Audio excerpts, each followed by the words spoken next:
Overdoing is mostly a sign of low self-esteem, and this also comes packed with running away from the responsibility of doing something towards reducing, this sensation of low self-esteem. Now, many people might argue against this, but this is something that I felt through my introspection. Now, is there a difference in between doing and overdoing things? Well, obviously, because just as English suggests, overdoing means doing something more, okay? And, well, the question is, how much does this over actually induce, right? Because you have use and overuse, right? Do and overdo, right? Estimate and overestimate, right? So this over as a, let's say, structure, right, as a suffix, has the purpose, well, actually a prefix, has the purpose of showing that something is done more. But the question is, more than what? Usually it is more than needed, right? Because you need something and you over need something. In reality, you need something or some things, and in your own reality, usually the reality of your own perception, or technically how you perceive things to be, usually people tend to over need things. For example, consumerism. Many adverts come with this hideous aspect that, they present their objects or, material things or services that they are selling in such a, pesky way that it gives a lot of people, especially impulsive ones, the impression that if they don't acquire that service or object, their life is kind of shit. So the point is, now they have found an objective and they will, well, more like overdo things in order to acquire that. In life, the point is, when people do things, they will do them, right? You need to do things, and you should do things. When one says you need, right, this is basically a little bit problematic because when you say I need, well, I need is not necessarily good because need shows lack. Need shows necessity. And the point is, when one already starts through necessity, they're already expecting not to have that.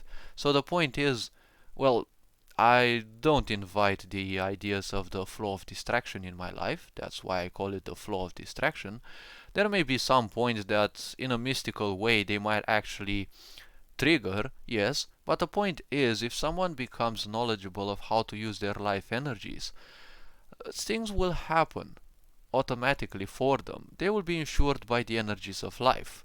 Now, of course, people have called it the law of attraction, and now everyone's a mini expert or a big expert on how to, meditate and do things. No, no, no, no, no, no, no. The law of attraction simply doesn't work like that. Well, technically, as of my own experiences and, introspection, it kind of doesn't work, okay? It goes much deeper than just doing this meditation to earn you $1 million, as some dumb, advertisements might say. But when people do something, right, the point is there is always a need for balance, right? You need to do something. Now, this need can be a necessity because you know or you think that without that your life can be ruined or much worse. And obviously, the more conscious you become of things, you also become, let's say, indirectly and then slowly and surely directly conscious of entropy or the tendency of things to, well, go towards chaos, let's say. So the point is, the more you leave something unattended, the more it will plunge into chaos. So the point is, in order to make your life less chaotic, one has to do the hard things so that their life is easy, right? But most people prefer distracting themselves from responsibilities, and well, that means that they're doing the easy things because being distracted is always easy, and hence their life will be hard. Now, the point about this is, what is responsibility? Well, responsibility is the greatest fear of ignorant people. Now, what exactly is responsibility? Well, English is an occult language, and well, it was constructed in such a way that will help people wake up because you have the truth in the words that you are speaking, right? Like many people say depressed, right? They are depressed. No, no, no, no, no. You are not depressed. You need deep rest, right? Because it is deep rest, right? So many of these meanings are hidden in such beautiful words, right? Like when you have television, right? It tells you a vision. It's not called tell a vision for nothing. It's called tell a vision or tell lies to you visually. Now, everything that a television shows you is technically a lie because basically it kind of doesn't exist. Now, of course, the news forecast is definitely recorded somewhere or is computer generated because there are green screen technologies that allow you to, film a so-called, record a so-called news broadcasts. You can be in your own office, and with the right green screen technology, you can turn that office into, being on the street, and you put different assets and it looks just like you're on the street presenting things. You can even add, through advanced CGI techniques, you can even add storms, right? You can add so many things and it looks like overly realistic. The point is, ignorant people who just follow impulses, they will just stick into the fear that the news will say, right? Now, why did I mention these? Well, because watching television is a good way of running away from responsibilities. And since I spoke about English as an occult language, what is responsibility? Well, if you take the word nicely and slowly, it actually means responsibility, right? It is your ability to control your response. The mind has four layers, let's say four, well, it has thousands of layers, but let's say four gradual mechanics. First of them is cognition.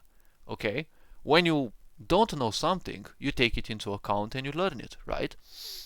If this one is, you know, taken into account and something that you've observed is already known, right? Cognition is no longer triggering because you already know it. Cognition means when you take something into account for the first time, right? The first adaptation.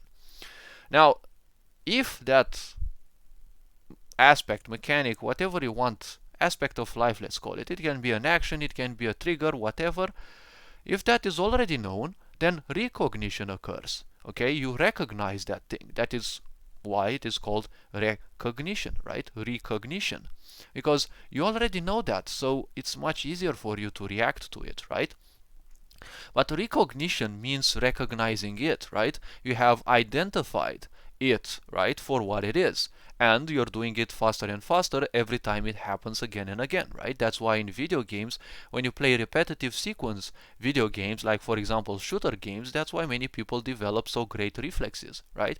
They build muscle memory and they build reflexes based on certain stimuli, like when they hear steps, right? When they see enemies, right? They start triggering things much faster. Well, after that, you have an emotional response, right? You see something, usually your fear comes in, or a certain emotion comes in, right? And then the fourth one, which is also the only one you can control, is your responsibility, right? So the responsibility is the force mechanic of the mind, and it's the only one that you can consciously control because the other three, the first three, are way too fast even for you to consciously control. Now, it's not necessarily impossible, but they're already good the way they are, right? You don't need to mingle with them, else you might actually screw your physical body because it has its own mechanics, just let them. But responsibility comes from your own knowledge, right? It comes from your own patience. But people who are ignorant, right? People who are working impulsively, they don't have any patience. That is why everything in terms of advertisements is built in such a way that it always gives you a sense of urgency. Buy it now, else your life sucks, right? Buy it now, else you miss it. So what? I am patient enough to just wait. Sure, I've also, been scammed, I've also been fooled, but, well, that's how you learn in time. But we all get tricked sooner or later because, well, honestly, it's, well, very important to realize things. So, watching television and, well, mainly getting distracted is a very easy way of overdoing things, right? Because getting distracted is something in these days that will always happen, right? Very few people can reach that aspect, that level of a guru, and usually don't reach the level of a guru in a town, right? Like, I can say I've built enough patience by playing, main support in League of Legends for 5 years with small breaks, but you know, that is a kind of a patience. But the point is, it all depends on your genetics, on your predisposition towards ignorance or towards enlightenment, uh, and how you consciously choose to embrace things, right? If you choose to just follow fear and follow the crowd and do what other people are doing, most likely you will be just impulsive. And when you are impulsive, you are denying your patience. And you're also denying your discernment. So, distracting yourself, right, is one way of overdoing things. Well, technically, you are overdoing distraction, right? Because we all shall, lose focus of our breath, right? So many people are just breathing unconsciously, not knowing that one breathing consciously can actually bring and actually brings a lot of, awareness, right, to the self and to the being and to the surrounding. And if one knows how to control their breath, right, and breathe correctly depending on situation, well, patience is never far away. If someone is also capable of, being, well, oftentimes, not always, because it's always going to be hard at the beginning, but, you know, be knowledgeable of the way you keep your spine also, it's also a very important thing, right? The way you keep your physical body, right? It's also very important. The way you eat, the way you accept food in, right? Doing things impulsively, this is overdoing, because being ignorant means running away from responsibility, because ignorance cancels your responsibility, right? It cancels the four layer, right? The four mechanic of the mind, because through your mind you can choose to let, you know, situations influence you, or you can choose to simply show some control. Because ultimately in life, no one can control stimuli that will come in your life, right? And life is of such a nature that it will always throw things at you. Of course, New Age spiritualists have, stated their own, and I'm placing my bets that they're invented, right? That there is this God and this fate, right? That are always testing you, right? Life is not testing you. Life is all about you testing yourself, because everything is just a self-test. You are just alone in your physical body, right? You might have friends, you might have all these sources that you can count on, but those are external sources. In your own mind, in your own emotions, you should be alone, because, well, obviously, if you're not alone, well, that's either a case of psychiatry or a case of exorcism, which, well, both are very plausible sooner or later. But the point is, inside of you, on your spiritual journey, you're always going to be alone, unless you seek people who are far more experienced and can actually guide you, right? But the point is, overdoing is, well, nothing else than ignorance, right? You're doing things just to run away from responsibility of something. You're overdoing your hobby because you don't like life, and you're running away from the responsibility of making peace with the things that keep bothering you. And those things only keep bothering you because you've made some bad attachments towards those. Obviously, no one teaches us how to not make, bad karma, or, well, technically attachments, negative attachments, let's say, but in the end, it really kind of doesn't matter. The point is, well, we all have to take care of our own selves. Happiness is an inside job. Now, overdoing can also be a way to deal with things in life. And many people overdo things, right, and become stuck in their own mind, because the mind provides comfort to those who feed it very much, right? When you're always lost in your own things, when you're always overthinking, that's, well, overthinking, it's overdoing, right? Because overdoing always means you're doing something more than you should, or more than you need. Now, when you feel bad, right, when you don't feel in the mood, right, and you take some breaks, right, you take some time off, well, the point is, you will probably overdo something, right, to recuperate. Well, to a certain extent, that's also doing things, as long as you're not hurting yourself, as long as you're not turning against yourself, right, and your objective becomes more than the self-preservation, right, and the preservation of your physical body. Well, when that happens, right, when you disregard self-preservation, well, problem is that's overdoing. And overdoing something, anything, means running away from something, right? When you are afraid of something, you're always going to distract yourself with something. So you're overdoing distractions, right?